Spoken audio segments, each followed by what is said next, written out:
Hi everyone, my name is Marylin and I'll be discussing discrimination in urban education. So, discrimination in urban education can come in all different types of forms. We can have racial and cultural discrimination, gender discrimination, and intersectional discrimination. In the text curriculum as colonizers, it falls into the category of racial and cultural discrimination, where schools historically use curriculum to Americanize immigrant students, especially Asian and Pacific Islander individuals. They were often stereotyped as minorities and made invisible altogether. This shows how curriculum itself can function as a tool of colonization. For the second bullet point, gender discrimination, this correlates to the reading of gender biases in education, where girls and boys may sit in the same classroom but they don't receive the same education, and where boys are encouraged to speak up and be independent, while girls are rewarded for being quiet and compliant.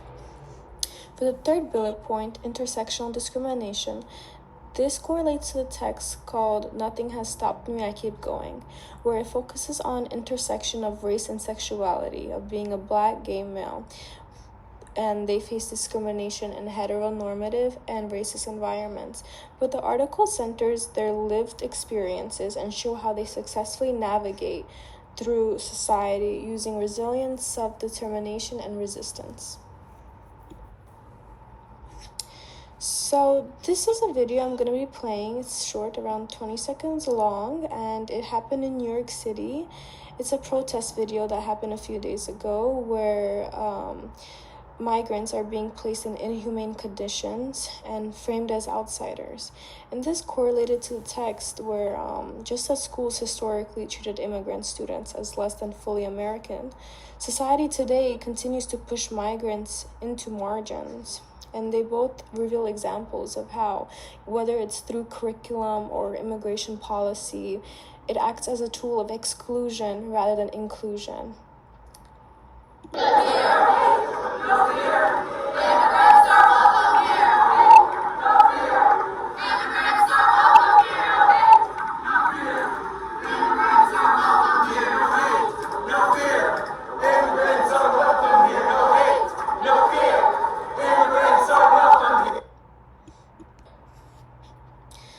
So, gender discrimination in schools is often subtle and not always obvious. It's not just boys versus girls being separated, but how they're expected to act. Boys are encouraged to lead, to speak, and to take risks. But when girls are acting in a way that is not socially accepted, like not being quiet, there seems that something wrong with them. But when boys are doing that, they just say boys are just being boys. So girls are often praised for being quiet, orderly, following the rules. And this can cause girls not getting the chance to speak up or solve problems.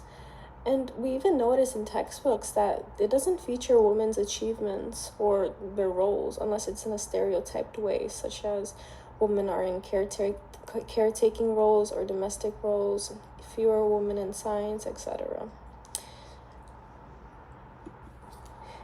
In the text, Nothing Has Stopped Me, it focuses on intersectionality, on how Black gay youth deal with multiple layers of discrimination. They experience racism and homophobia often at the same time. The school environment can be particularly unsupportive. Peers or teachers might bully them or discipline them more harshly, or simply ignore their identity. Because of this overlapping identities, they can feel isolated and not fully accepted. But there is resilience, building safe spaces, forming chosen families or mentorships, resisting those stereotypes. And that's primarily what the text focused on, is not being a victim to society, but knowing how to manage it and how to overcome it. What we've seen across all three readings is that schools are not neutral spaces, whether through curriculum that erases immigrant voices, gender norms that silence girls, or the intersectional struggles of Black gay youth. Education often reflects and reinforces the inequalities of society. So my question for you is, have you personally witnessed or experienced discrimination in an urban educational setting? If so, how did it shape the way you see yourself or others? Thank you.